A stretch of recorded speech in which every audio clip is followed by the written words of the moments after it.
Well, I'm going to try my hand at a cooking video. I'm going to make a simple recipe of scalloped potatoes. Okay? I promised it to my father, so that's what he's going to get. Okay, just because I don't want to get my hands all gunky, I'm going to put a little bit of butter in the bottom of my casserole dish.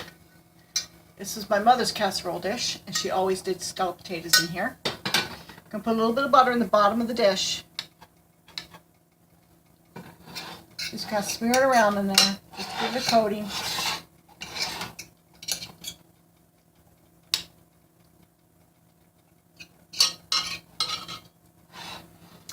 Okay. And what I have here is some red skin potatoes. If I can avoid peeling potatoes, I do. And I have my mandolin. So, I would not be doing this without my mandolin. I love it. Just be careful. It goes a lot faster with it than cutting everything by hand. And I used to do that. Not anymore.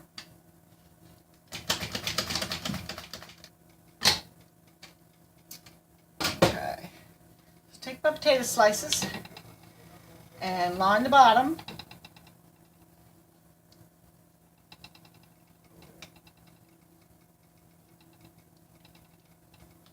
These are a nice golden color.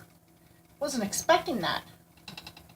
I wonder if they're going to taste like the Yukon Golds, which are, I love those, but of course I will not be eating this.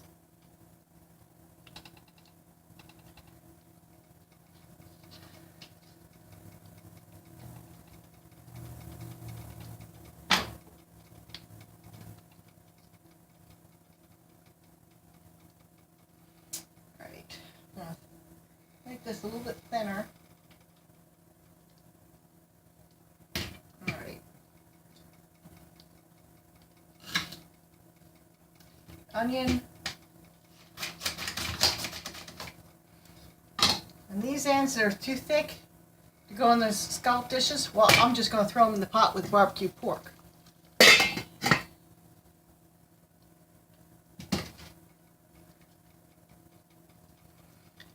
So I just kind of layer my onions in on top of the potatoes.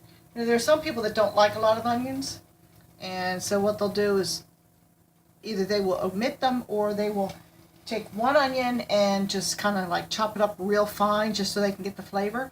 And that's fine if that's what you like. We like onions. Well, my son doesn't so much, but you know what? He can pick them out. He's not going to be here for dinner anyway. Canister of flour right here.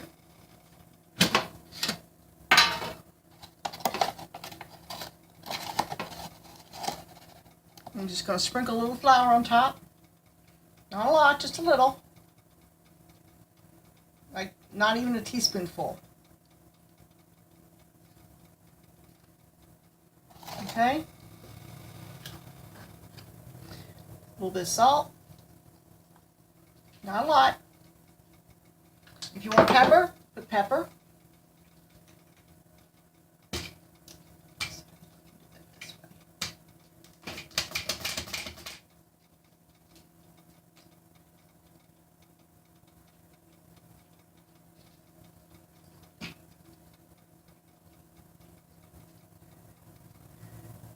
And layer in with potatoes. So it takes as many layers as it takes, okay? This is a pretty high casserole dish. So anyways, I'll be back after I get this all done up, okay? Just layering potatoes, onions, potatoes, onions, potatoes, onions, and I'll be putting some butter in the middle. Which you can't have too much butter, right?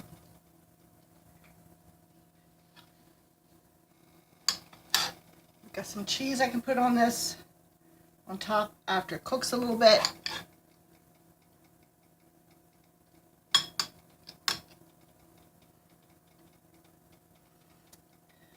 I'm going to put it in a 375 degree oven for about 45 minutes and we'll see how it is.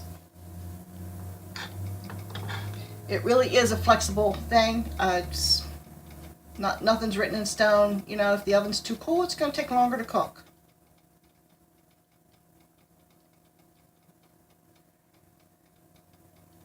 All right.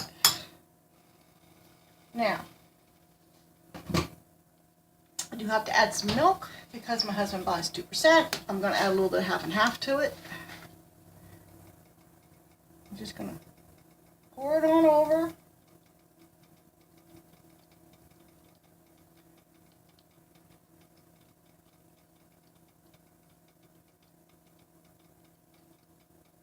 It'll all get combined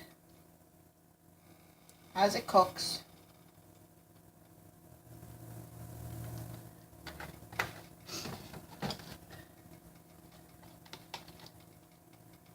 A little bit of half and half in there just to make it a little creamier. Gotta save some for my coffee in the morning. And I'm gonna cover this with aluminum foil.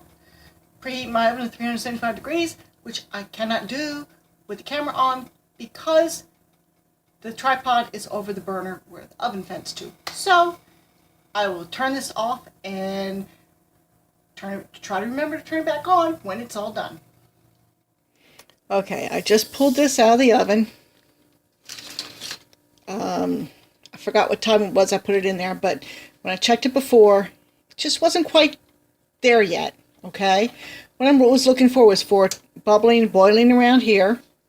Okay, and fork tender. You see how everything's kind of melted around, and having it bubbling around was the indicator to me that yes, it was ready. Okay, so what I'm going to do now is I'm going to top it with some cheddar cheese and put it back in the oven. There we go. I got the cheese on top. Now I'm going to pop it in the oven and bake it for about another 10 minutes. Just until the cheese is melted and just starts to get a little bit of goldenness to it. Okay? Okay, and this is the other part of dinner. I went with a barbecue pork. I had a pork roast left over from the other day. And we've had 2 meals out of it so far, and this will be third meal. And I can tell you right now that there's more than what we will eat for dinner. So what I'll do is, depending on how much is left, I'll either split it, put some in the fridge for their lunch tomorrow, and the other half in the freezer. Or if it's just a little bit left, I'll put it in the fridge. If there's quite a bit left, then I'll put it in the freezer, and it'll be a quick meal for some time down the road when I don't have a whole lot of time to do a lot of preparation work. Okay, so I did not talk about the recipe because this is a new one where I've made my own barbecue sauce, kind of, because I'm on the keto thing, and that means no sugar, and most commercial barbecue sauces have sugar in them. So this has smoked paprika, garlic, onion powder. See what else I put in there. A little bit of curcumin, some turmeric, some apple cider vinegar, a can of chicken stock or chicken broth from a can. A little bit of water because it was cooking out too fast, and a little bit of salt. And if I think it needs a little bit of sweetness, I may add a little bit of stevia to it. But that's when I tasted it earlier, it was fine. So I'll let you know how it is later. Okay, talk to you later. And there she is. Actually, I was a few minutes late getting it out, just a couple minutes, because I got a phone call just as I was supposed to be out here taking it out. Par for the course. Anyways, she's done. I don't want to jab down into it because it'll mess up the top. But anyways, it's all finished. I've got spinach cooking back there. And we got the barbecue pork over here, and my mess of a stove, because that's what happens when you're cooking. You make a mess, and I'm very good at that. Alrighty.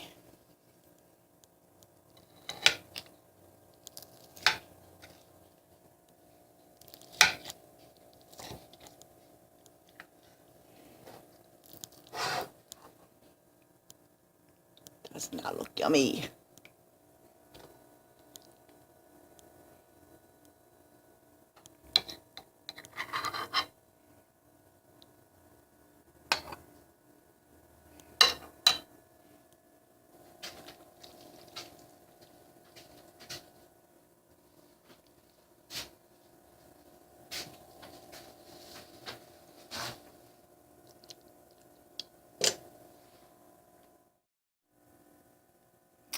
There you go. Scalloped potatoes, pork barbecue, and spinach.